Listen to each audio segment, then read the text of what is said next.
The question is, an electric dipole is kept in an uniform electric field making an angle 30 degree with the electric field. ठीक है, dipole में एक and का charge है minus Q, दूसरे का है plus q. Both the charges are having mass m. ठीक है, अब the question is, just at the moment you are releasing the dipole, what will be the angular acceleration of the dipole. ठीक है, अब हमने इसके पहले भी पढ़ रखा है, electric field is having the tendency to align the dipole in its own direction. ठीक है, जैसे हमारे पेरेंट्स क्या चाहते हैं, हम उनके डायरेक्शन में ही चले, वो जैसा सोचते हैं वैसा ही करें. तो इलेक्ट्रिक फील्ड भी क्या करेगा, वो डाइपोल को बोलेगा नहीं तुम मेरे डायरेक्शन में ही रहे. ठीक है, वो उसको तुम डाइपोल को किसी भी एंगल पे तुम लेके जाओगे तो वो क्या करेगा, वो उसके ऊपर इतना फोर्स लगाएगा दोनों तरफ से कि वो बोलेगा नहीं तुम मुझे मेरे डायरेक्शन में ही आ जा. So electric field is trying to align the dipole in its own direction.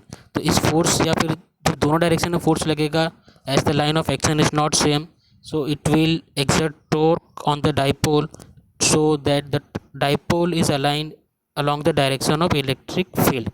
ठीक है, तो उस टॉर्क की वजह से उसके अंदर कितना एक्सेलरेशन आएगा वो हमें फाइंड करना है. ठीक है, अब हमने 11th स्टैंडर्ड में पढ़ा होगा रोटेशनल मैकेनिक्स के अंदर torque equal to I into alpha. अब आई क्या था वहाँ पे, moment of inertia. I was moment of inertia and alpha is the angular acceleration.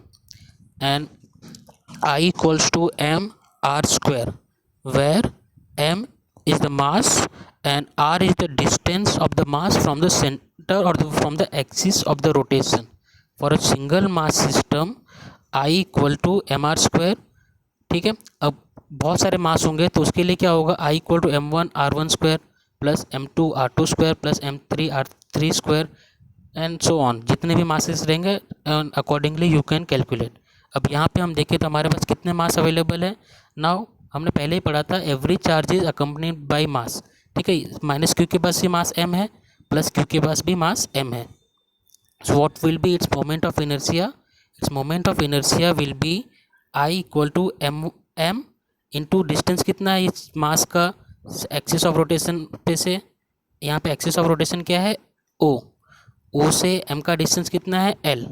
ठीक है, ये डिस्टेंस l है, ये डिस्टेंस भी l है. ठीक है, सो torque, that is I equal to moment of inertia, I equals to ml square plus ml square which is equal to twice ml square. ठीक है, इसको ऐड हो जाएगा. Now in the previous topic we had already learned, ये formula भी हमने derive कर चुका है, torque equal to p E sine theta, that is dipole moment into electric field into angle between dipole moment and electric field. ठीक है, ये चीज़ हम डिराइव कर चुके हैं. अब torque equals to p E sine theta. We can also write torque equal to q into 2l. Why, because dipole moment equals to q into 2l, that is charge and distance between the two charges. ठीक है, so after applying that formula torque equal to q into 2l E sine theta will be getting, we have to compare both the things, that is I alpha equals to 2ql E sine 30 degree. So I alpha क्या है, यहाँ पे आई की value हमें कितनी मिली थी, 2ml square, and alpha is the angular acceleration which is equals to 2ql E sine theta. E sine theta sine 30 degree की वैल्यू क्या आती है, 1/2. ठीक है, यहाँ से 1/2 कैंसिल हो जाएंगे.